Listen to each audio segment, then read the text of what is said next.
I saw a headline for an article about Kamala's honeymoon coming to an end soon. It was a truly stupid article, but it got me thinking about how she is sort of on a honeymoon. These enthusiastic crowds are swooning with her. Um, and it is uncertain whether that can keep going on like that. There's only certain people who are swept up in it, not the whole nation.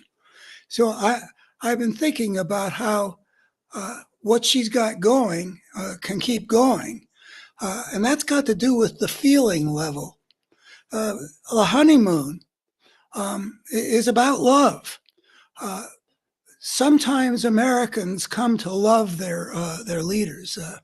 The people lining the railroad tracks. Is FDR's body was brought back from Warm Springs, Georgia, to I guess probably D.C., the nation's capital. It was just and when Lincoln when his body was taken to Illinois from where he was assassinated in the opposite direction, away from D.C. I think that the nation came out in mourning. Not everybody, of course, but people come to love some leaders, and Kamala Harris has a particular opportunity to achieve that fairly quickly, which I think would keep the honeymoon going. And there are a couple of reasons for it. One is the contrast between her and Donald Trump is so stark, and they're doing a rather good job, I think, of dramatizing it, but that is part of that job. But in addition, Kamala Harris has an ability that not everybody has, a theatrical ability to convey feeling. She's able to give her audience a pretty open window into where she's coming from, more so than most politicians. So between what she does with her voice, what she does with her face, the way she delivers her lines, she's able to convey a lot.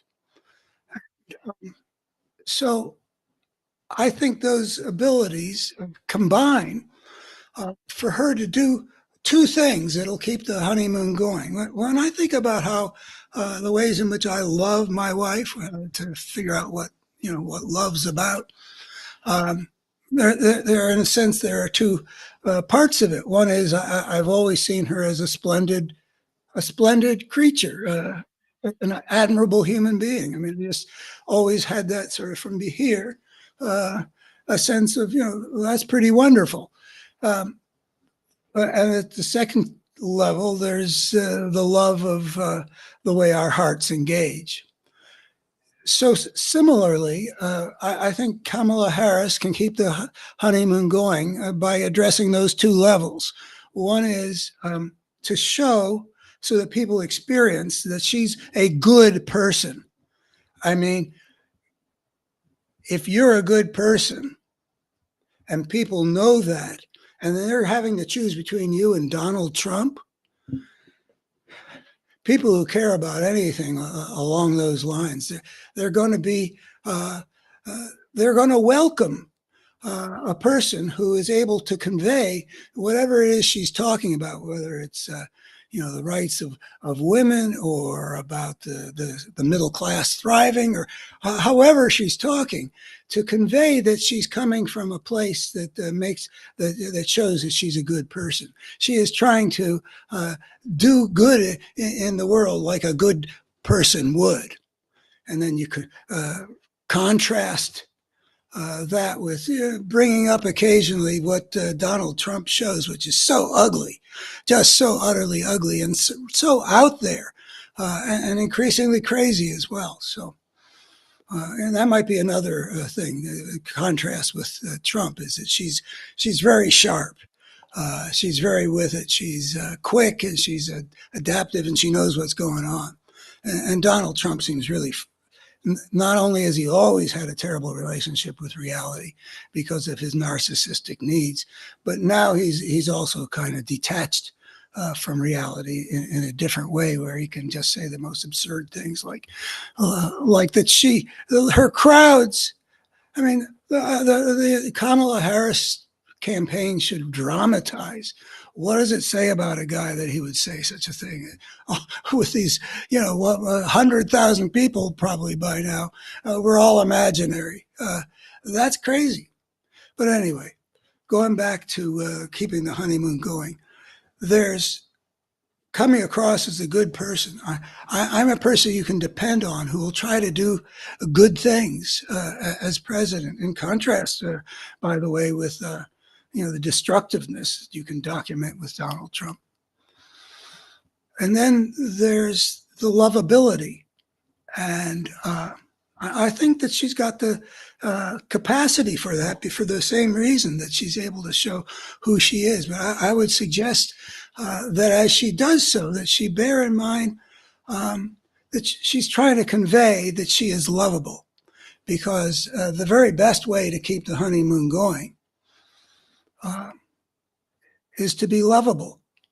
And a love relationship between now and election day would help to negate all the stuff that the Republicans will be throwing at her. They're going to say that she's too liberal. Well, the American people are sort of allergic to the idea of anything being liberal. But at the same time, if you look at the polls, consistently their position about what do they want is the enactment of policies that the liberals are fighting for, much more than anything the conservatives are fighting for. And that's been true for such a long time. People back when Reagan was president, the majority of Americans were supportive of Reagan, but they disagreed with him on the issues. He was just so likable. And the Republicans also are able to use labels and propagandistic techniques to turn people against the people who represent what they actually would prefer to have happen, according to the polls. They want universal background checks. They want they want corporations to be taxed at a higher level. I mean, there's a whole long list of things that the great majority of American people want. The Democrats have represented for a long time, for the most part, but a lot of those same people vote for the Republicans. And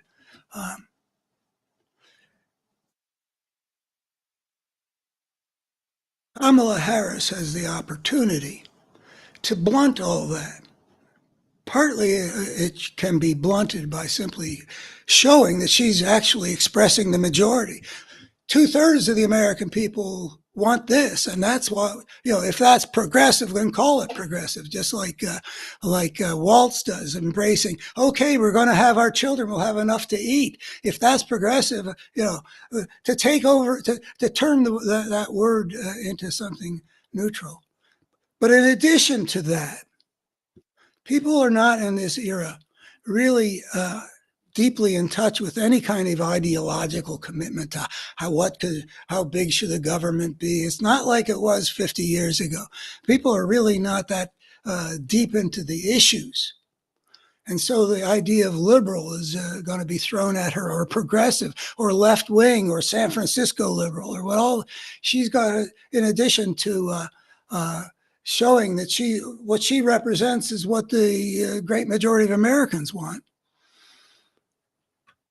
Throwing out that ideological weaponry, but at the same time also to supplant the perception about the issues which Americans are not very connected with anymore anyhow, and instead to make it about a personal relationship.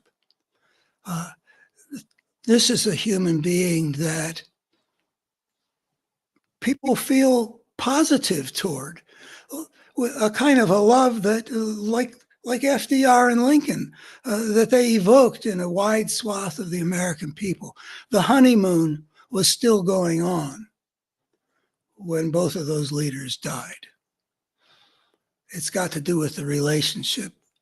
And I think that Kamala Harris should bear in her mind some of the tasks, the several tasks that she needs to execute. In addition to that, she also has to convey, I'm somebody that you can give the powers of the presidency to and have them used for good purposes and effectively. There is that. But then also to always bear in mind that there's going to be a very important personal dimension, and that Trump in particular provides opportunities that can be exploited to get every decent American to support Kamala Harris, because that is the only decent option.